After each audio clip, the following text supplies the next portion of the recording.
Hello, people of the internet. This is Varod back here with some more Alan Wake. And it is Halloween. This is Halloween on the day that I am recording this. It'll probably come up the day after Halloween. Because that's how this goes. I might go ahead and upload it today just to be festive. And then not have an episode tomorrow. I don't know yet. But we are going to go ahead and hop right in here to the beginning of chapter 4. Sheriff, Wake's running. I'm giving chase. Are you seriously telling me that writer just took out my deputies? A thriller I supposedly wrote is coming true. The genre of the story seems to be shifting. It's turning into a horror story. I was told that Alice had been kidnapped, but that was a lie. We don't have his wife. We don't know where she is. Her purported kidnapper was eaten up by the dark presence before it attacked me.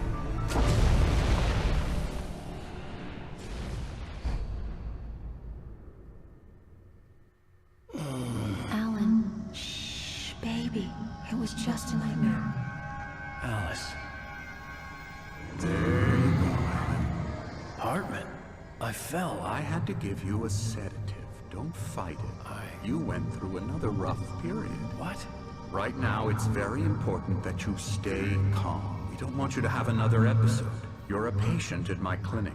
Have been for a while now. The shock of your wife's death triggered a mental illness. No, you're lying. You're suffering from various symptoms of undifferentiated schizophrenia. Bastard. It's okay, Alan. Just let go.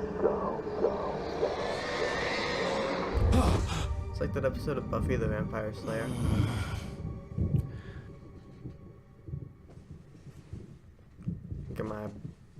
I think I might have mentioned it at some point during this show where she gets stung by a thing. I felt groggy. Whatever Hartman had bumped in me was making me numb. I felt like this was happening to someone else. Someone I was watching on television. I couldn't think. Couldn't focus. There were only empty sheets of paper here. No manuscript pages. But she was stung by a thing, and like it makes her have these it makes her have these visions of being in a mental hospital. Good evening, Alan. Are we feeling better now? Feeling calm? Yeah. I see you brought your pet gorilla with you. So sure, I'm calm. I get the message. Loud and clear. Why, right. That's the spirit. You're being very brave, Alan. I understand you're confused. I would be more concerned if you weren't suspicious of me. I don't blame you for it. Big of you. Now, why don't you come with me? We'll reacquaint you with my clinic and go over everything you might have forgotten. Little walk and some fresh air? Yes, it will do you good. This corridor is for patients. Most of them aren't here right now. Jack took them out for a fishing trip, except for the ones who are particularly Sorry if vulnerable. you guys heard that. I had to of course. adjust my I mic. encourage creativity as a part of the recovery process here at Cauldron Lake Lodge. I specialize in treating artists. I bet you do. Splendid, Alan.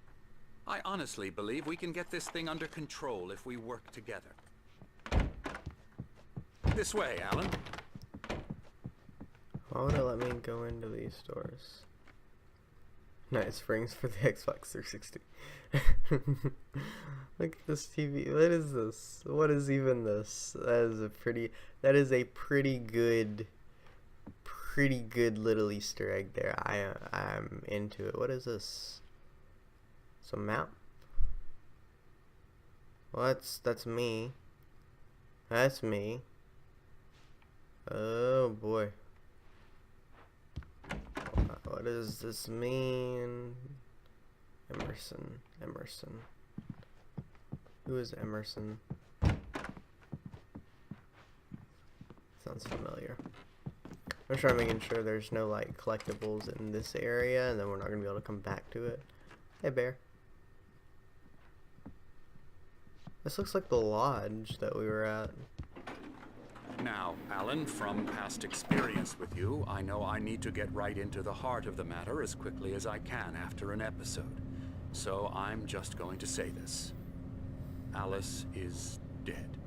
No. You're in a very vulnerable state until you understand and accept this. Alice drowned, and you couldn't face that. You're suffering from hallucinations, paranoid delusions, unusual thinking, an obsession about light and darkness, a feeling that everything revolves around you, your thoughts and dreams. Your mind has constructed an elaborate fantasy scenario in which your writings are affecting reality. She has been kidnapped, and supernatural forces of darkness are trying to stop you. We go this way, Alan. I wasn't ready for another shot, so I went along with it. He had to be lying. But under the influence of the drug he had given me, I had to fight not to believe his words. It's all in your head. You've been making it up. Apart from the tragic accident with your wife, no one has been killed. Your delusions are just a manifestation of your subconscious mind trying to protect you from the too painful truth. Unless we fight the fantasy, it will return. I know the instinct is to resist me, but think about it. Doesn't this make far more sense than the insane supernatural conspiracy you have concocted in your mind? You're a skeptic by nature, Alan. We both know this. Everything can be explained logically.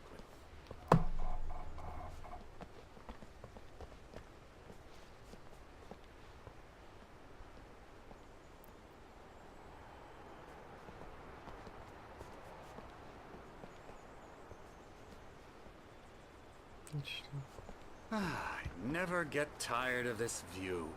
Very inspiring, isn't it? Cauldron Lake spread below us. I could see Mirror Peak on the other side of the lake. I thought I could make out the spot where Diver's Isle had been when I arrived with Alice. Now there was nothing but waves. It seems there's a storm coming. Funny, I don't recall there being a mention of that in the weather forecast. Well, no matter. This way. Follow me. That's foreboding. Alan, what I'm telling you is good news. Right now we're in control. Every time you have a relapse, it gets more and more difficult to resurface from the dark depths of your imagination. Not surprising, considering your profession. Imagination is what you work with. After all your nightmares, this should come as an immense relief to you. If it doesn't, why is that? Because I'm lying? Or because you don't want to admit that you're not well? It's very natural for you to think of me as your enemy. It's part of the illness. I let him talk. After all, Hartman I'm the one obviously trying loved to his bring own you voice. out of the His world words you've echoed constructed madly yourself. inside my head. But I can't I dug my do it nails by into the myself. palms of my hands to stay You need focused. to work with me. Once you accept that, we can begin the journey towards your recovery. Come along. Let's go inside.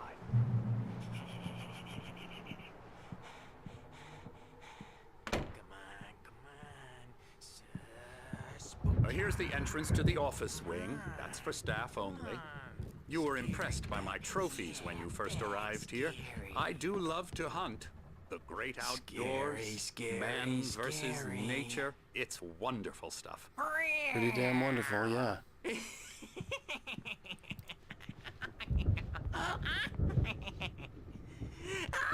Thermos. I'm a real bad dream, mister. You should be afraid of me. Don't want to run into me in the night, that's for sure. Please, Emerson. Mr. Wake is confused enough as it is. Yeah, you'd like me to go away so you won't be scared. But you can't just decide what kind of dream you have or when you have it. Emerson, Okay, sorry. Boo.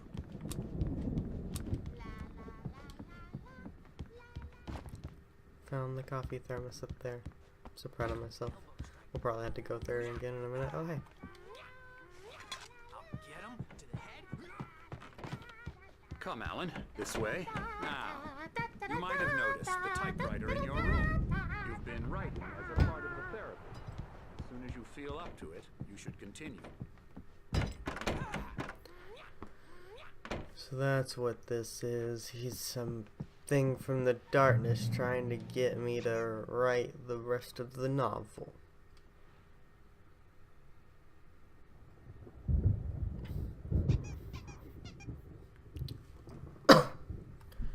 So I'm reading this thing. Bear in mind, so this is talking about writing.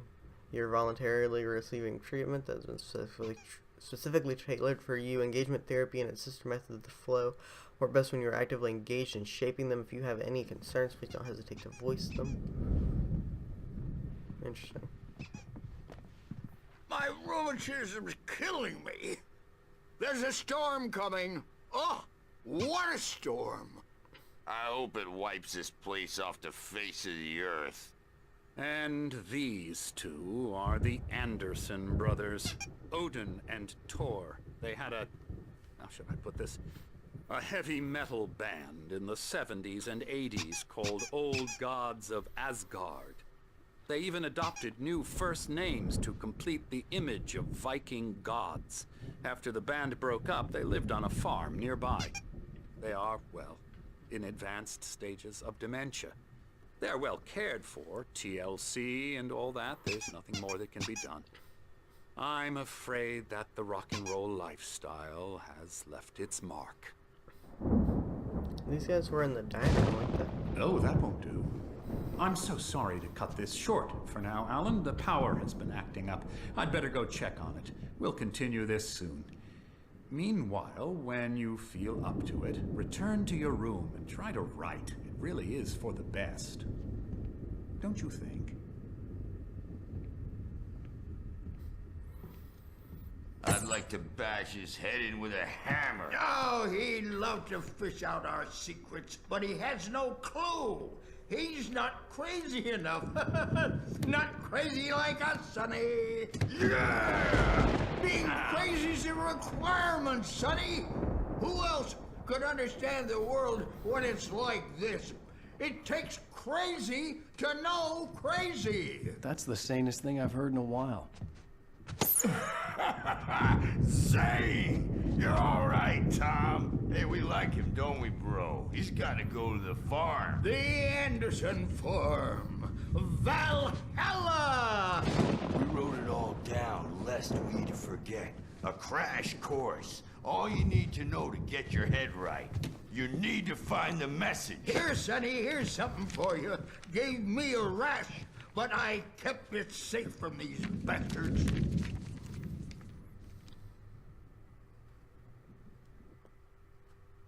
Zane could feel the poems, taking form, shaping things.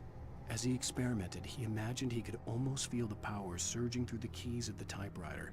It exhilarated him. But there was fear, too. If not for his young assistant Emil, he would have given it up. But Emil convinced him otherwise. He too had a way with words. Okay, so new character for Zane. These guys think we're Thomas Zane. My head was clearing up, or according to Hartman, I was sinking back into the fantasy. I was convinced he was lying to me about everything. Crazy or not, the Andersons made more sense. Oh boy. Well, let's go back to our room, I guess.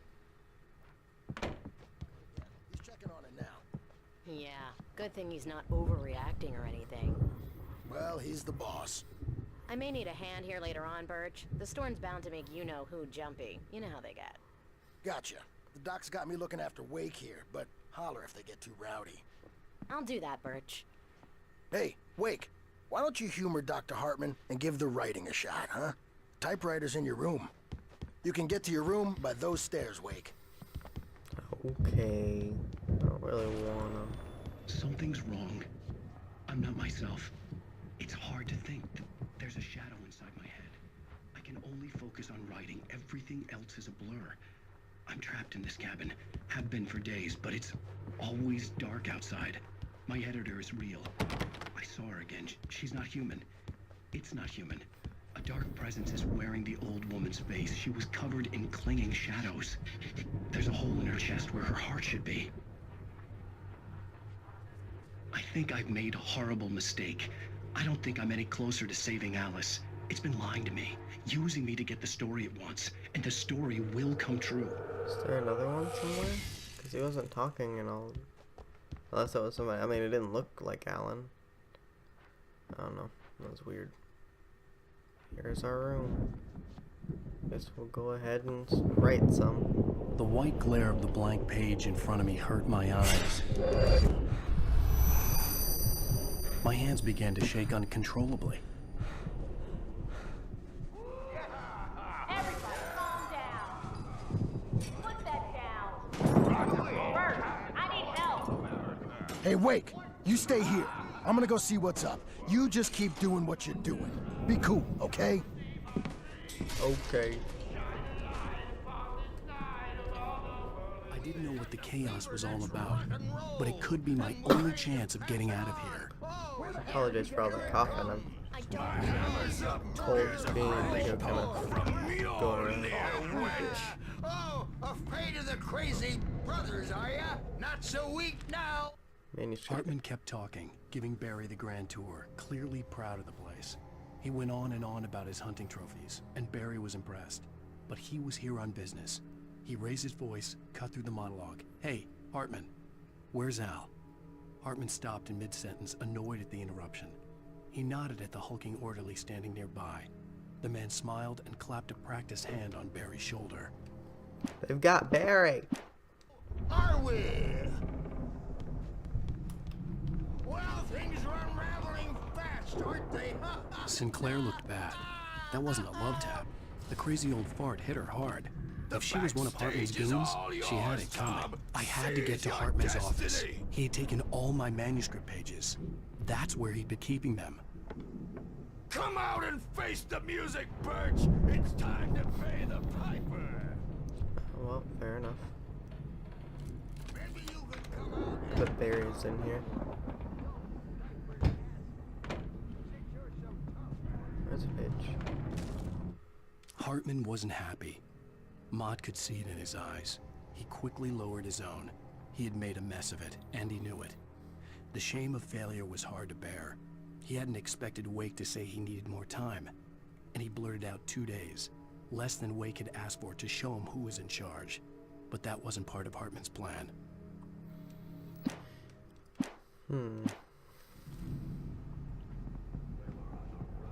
The markings on the tape said they were recordings Hartman had made at the sessions with his patients. I saw Alice's name on one of them. For a moment, I couldn't breathe right. Now, Mrs. Wake, can you tell me about Alan's problems? He's more and more out of control all the time. The parties, he's so angry all the time. He's getting violent. Do you mean with you? No, not with me. No, never. Sometimes I almost wish Alan would take a swing at me, because at least that'd lead to a conversation he couldn't just march out of. But no. Alan doesn't really sleep. And the work, well, he's not writing at all. He sits there for hours and just gets more and more frustrated. And I can't talk to him. Yes. Tell me, Mrs. Wake. What would you say to him if he'd listen? I don't know. I want to say, I look at you, and it's not you. Just some stranger who resembles you. Looking out from behind your eyes. And I don't like that guy much. And now it's all gonna go to hell. But you don't ever say this. No. I've tried, but he's not listening. He's too deep in his own problems, always going on about something else. I'm so afraid I'm gonna lose him, and we're not even talking anymore. He doesn't let me in anymore. He just keeps me in the dark. I'm so alone here, even when he's home. Please help me, Doctor, because I'm at my wit's end. Well, if you can just get him here, I'll absolutely do my very best. Yeah, but Doctor, you need to be careful with him. He's not just going to listen to you and cooperate. He's the most stubborn man I've ever met. Well, I'll be sure to bear that in mind. Hearing her voice, what she was saying made me happy and sick and guilty all at once. Worst of all, I recognized the words. The phone call from her. It had been a cut-up of this. Just a recording. Interesting. Give me 1 second, guys. Let me see how long we've been recording. Alright, we'll go ahead and cut it here. It's been about 20 minutes. We will go ahead and continue right where we left off in the next episode. Hope you guys enjoyed. We'll go ahead and end it with this nice view of this creepy rain lady.